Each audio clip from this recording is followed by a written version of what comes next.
Happy Tuesday. It's week 135. I can't believe this has been going on for 135 weeks in a row. You get me in my car this week because, well, I got a lot of stuff to do. Tuesdays are usually my busiest day. So we're just on the road, cruising through Rosedale. I was meeting a good friend of mine for a cigar and a coffee in his backyard. He's a real estate agent who sells in the Rosedale area. So he's giving me the 411 on what's happening with the Rosedale real estate market. And believe it or not, things are moving. They're moving at all price points. However, it's not all rainbows and roses and unicorns out there, as you know. Interest rates have made things very expensive. Inflation is not as rosy as people thought it was going to be at this time. I think that we're going to have some surprising numbers come out over the next month, and I don't think they're going to be as great as some people hoped they would be. The next interest rate announcement is coming on October the 26th. October the 26th, a lot of people had assumed the remaining increases that we have would be just 2 more 25 basis point increases. However, it's fairly clear that may have undershot that a little bit. A lot of economists have revised their prediction for that next increase to be more like 0.5% or another 0.75%, which will affect a lot of buyers, no question. Our sales volume, if you look at the blog, go to thespringteam.ca/blog, it's also linked here in the comments, you will see that, like, when we're talking about urban houses, we are down to like 42 sales in a week where normally we'd have over 100 sales in the week. For condos, we have 73 sales. Last week we had 90, and it was really nice to see that 90, because like once we get over 100, we start chugging along nicely. But condos normally would have 200 to 220 sales in a week. Now we have 73. So this decreased sale, this is going to further be affected after the next interest rate hike. And this winter is probably going to be one of the worst times in the past 10 years to sell your property if you're not making a strategic move. Like an upsizer has a great opportunity right now. We talked about this in last week's video. Sure, you're going to leave some money on the table on the sell off the peak. However, you're going to make a purchase in that same market and save a lot more money on that purchase that you otherwise wouldn't have realized in a more heated seller's market. There is a good opportunity for folks to upsize right now. The money you leave on the table on the sell is wiped out completely by the money you save, or made up for on the money you will save on the purchase of that bigger asset.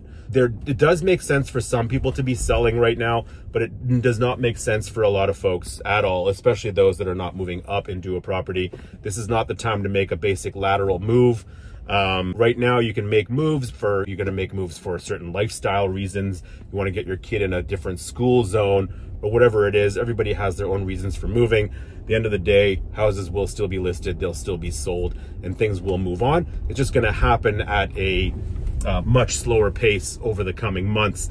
And 2023 should be a relatively slow year for real estate as well, because I really don't see any downward pressure on interest rates until we get closer to 2024. Does that mean you shouldn't be buying right now? That's a very personal decision. If you don't want to buy right now, you don't buy right now. Borrowing is very expensive. Some people just can't buy right now, which would explain how absolutely intense the rental market is at the moment, because a lot of people that would normally be buyers are in the rental market at the moment.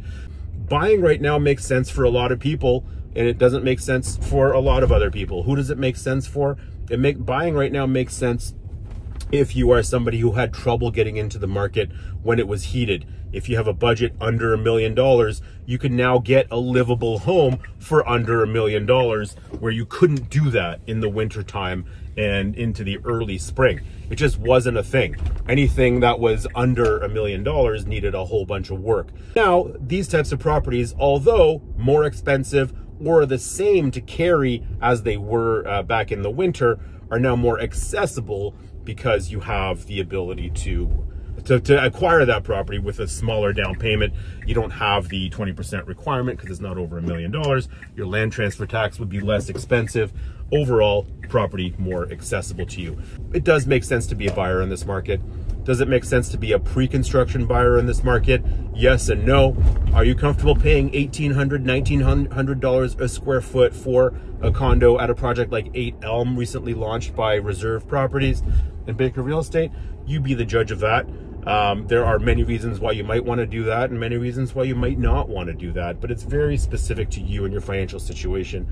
The only thing I'm telling people right now is to make sure you're not maxing out on that purchase, to make sure that you are leaving enough in the tank, because the rest of this year in 2023 is going to get more expensive for you, for all things from cars to daily necessities. Leave some money in the tank if you are a buyer today is like the top advice I would give somebody.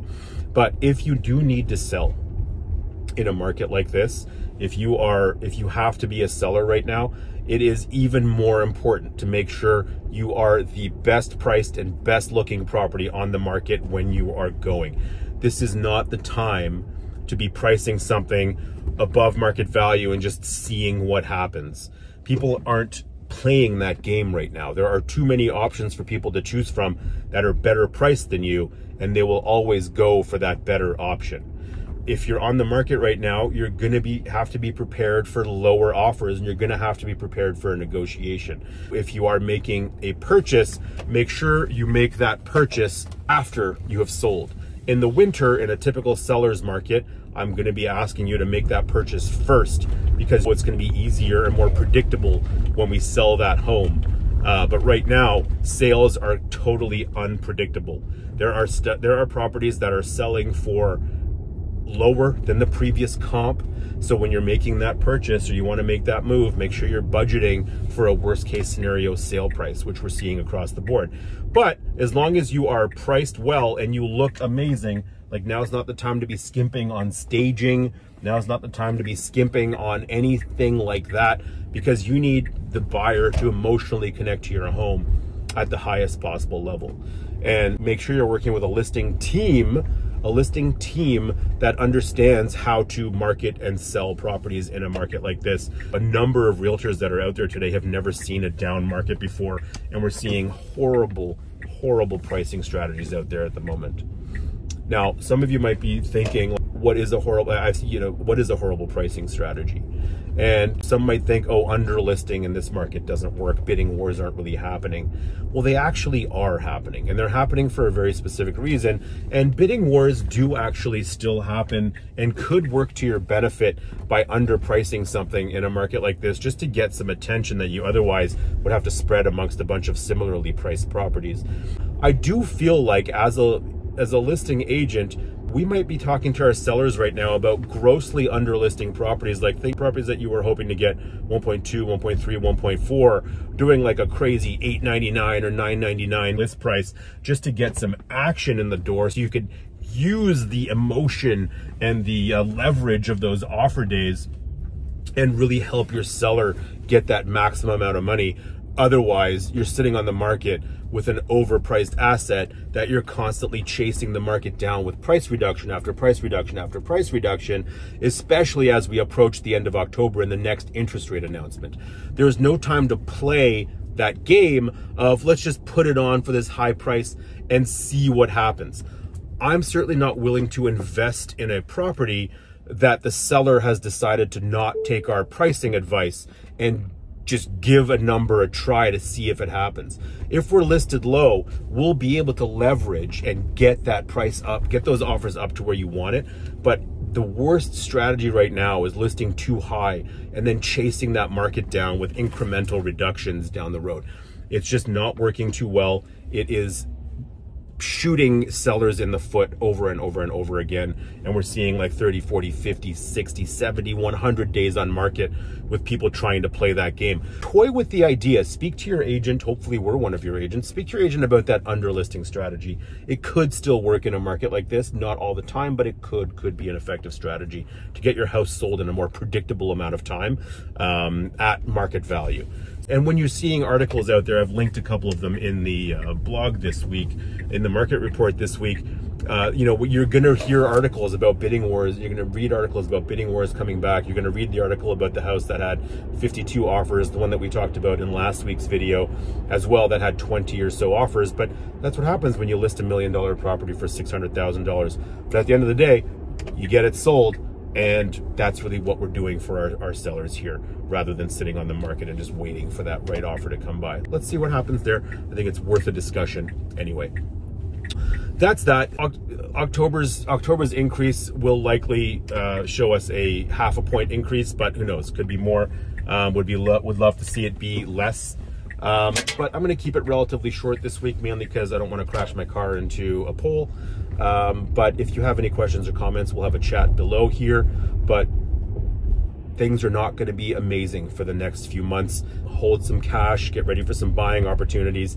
And there are buying opportunities out there for those that are not fearful and understand that long-term you will always end up ahead with Toronto real estate. Thanks so much. I will see you next week.